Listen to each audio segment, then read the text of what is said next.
ಎಲ್ರಿಗೂ ನಮಸ್ಕಾರ. ಈ ಡಿಸೈನ್ನು ಯಾವ ಥರ ಮೆಜರ್ಮೆಂಟ್ ತಗೊಳ್ಳೋದು ಅಂತ ನಾನು ಈ ವಿಡಿಯೋದಲ್ಲಿ ತೋರಿಸ್ತೀನಿ.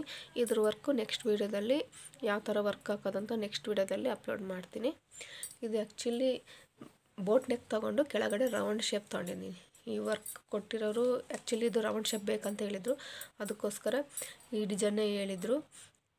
ಅದಕ್ಕೆ ಈ ಡಿಸೈನ್ ಹಾಕಿ ಇದಕ್ಕೆ ರೌಂಡ್ ಶೇಪ್ ಕೊಟ್ಟಿದ್ದೀನಿ. ಇದು ಮೆಜರ್ಮೆಂಟ್ ಯಾವ ಥರ ಬರುತ್ತಪ್ಪ ಅಂದರೆ ಆ್ಯಕ್ಚುಲಿ ಬೋಟ್ ನೆಕ್ ಗೊತ್ತಿದೆಯಲ್ಲ, ಸೇಮ್ ಮೇಲೆ ಅಗಲ 7.5 ಬರುತ್ತೆ.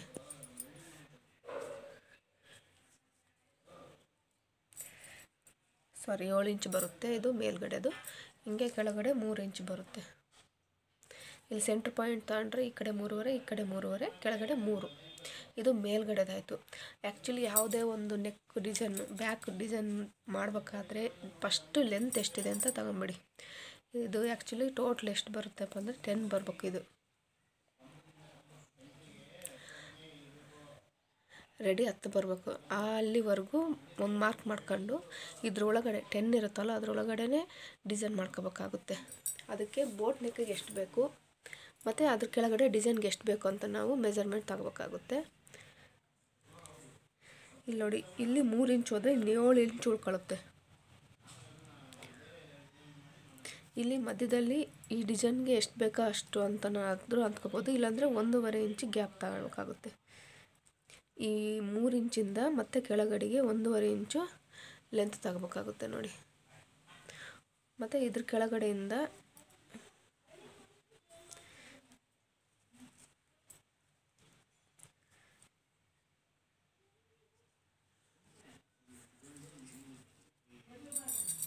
ಇವಾಗ ಅಲ್ಲಿ 1 ಇಂಚು 1.5 ಇಂಚ್ ಹೋಗುತ್ತಲ್ವ, ಇನ್ನು ಉಳಿದಿದ್ದೆಷ್ಟು 5.5 6 ಇಂಚ್ ಆಗುತ್ತೆ ನೋಡಿ.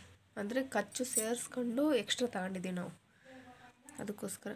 ಈಗ 6 + 1.5 7.5, 7.5 + 3 10.5 ಆಗುತ್ತೆ. ಅಂದರೆ ಮೇಲ್ಗಡೆ ಅರ್ಧ ಇಂಚ್ ಖರ್ಚೋಗುತ್ತೆ ನೋಡಿ.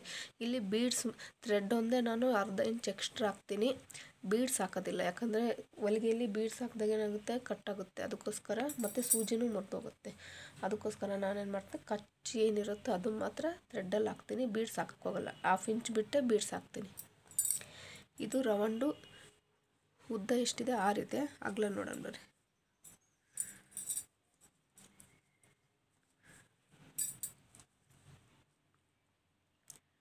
ಅಗಲ 7.5 ಇದೆ ನೋಡಿ.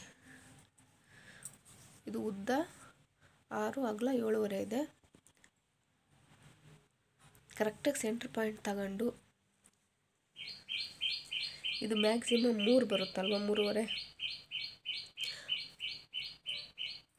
ಈ ಥರ ಸೆಂಟ್ರಿಂದ ತಗೊಂಡು ಈ ಥರ ಫೋಲ್ಡ್ ಮಾಡಿ ಕರು ಶೇಪ್ ತಗೊಂಡು ಈ ಬ್ಲೌಸ್ನ ಈ ಥರ ಫೋಲ್ಡ್ ಮಾಡಿದಾಗ ಅದು ಮಾರ್ಕ್ ಮಾಡ್ಬೋದು ನೋಡಿ. ಕರೆಕ್ಟಾಗಿ ಯಾವ ಥರ ಇದು ಸರ್ಕಲ್ ಶೇಪ್ ಬರ್ಬೇಕಂದ್ರೆ ಈ ಕಡೆ ಶೇಪ್ ಏನು ಬಂದೈತೆ ಈ ಕಡೆ ಶೇಪ್ ಅದೇ ಬರ್ಬೇಕಪ್ಪ ಅಂದರೆ ಸೆಂಟ್ರಿಗೆ ಫೋಲ್ಡ್ ಮಾಡ್ಕೊಳ್ರಿ. ಬಟ್ಟೆ ಫೋಲ್ಡ್ ಮಾಡ್ಕೊಂಡು ಒಂದು ಸೈಡು ಮಾರ್ಕ್ ಮಾಡಿ ಅದನ್ನು ಈ ಥರ ಫೋಲ್ಡ್ ಮಾಡಿ ಈ ಥರ ಪ್ರೆಸ್ ಮಾಡಿದರೆ ಏನಾಗುತ್ತೆ, ಇದೇ ಶೇಪು ಈ ಕಡೆ ಮಾರ್ಕ್ ಬೀಳುತ್ತೆ. ಆವಾಗ ನೀವು ಅದ್ರ ಮೇಲೆ ಲೈನ್ ಹಾಕ್ಕೊಂಡು ಕರೆಕ್ಟಾಗಿ ತಗೊಳ್ಳಿ. ಮೆಜರ್ಮೆಂಟ್ ಮಾತ್ರ ನೀಟಾಗಿ ಹಾಕ್ಕೊಳ್ಳಿ. ಮೆಜರ್ಮೆಂಟ್ ಮಿಸ್ ಆಯ್ತಪ್ಪ ಅಂದರೆ ವರ್ಕ್ ನೀಟಾಗಿ ಬರೋಲ್ಲ. ಅರ್ಥ ಆಯ್ತವಾ? ತುಂಬ ಅಂದರೆ ತುಂಬ ನೀಟಾಗಿ ಬಂದಿದೆ ನೋಡಿರಿ. ಡಿಸೈನ್ ಅಷ್ಟೇ ಚೆನ್ನಾಗಿದೆ. ಈ ಡಿಸೈನ್ ಯಾವ ಥರ ಹಾಕೋದಂತ ನಾನು ನೆಕ್ಸ್ಟ್ ವಿಡಿಯೋದಲ್ಲಿ ತೋರಿಸ್ತೀನಿ. ತುಂಬ ಅಂದರೆ ತುಂಬ ಚೆನ್ನಾಗಿ ಬಂದಿದೆ. ಈ ಮೆಜರ್ಮೆಂಟ್ ಯಾವ ಥರ ಅಂತ ನಾನು ಈ ವಿಡಿಯೋದಲ್ಲಿ ತೋರಿಸಿದ್ದೀನಿ ನೋಡಿ.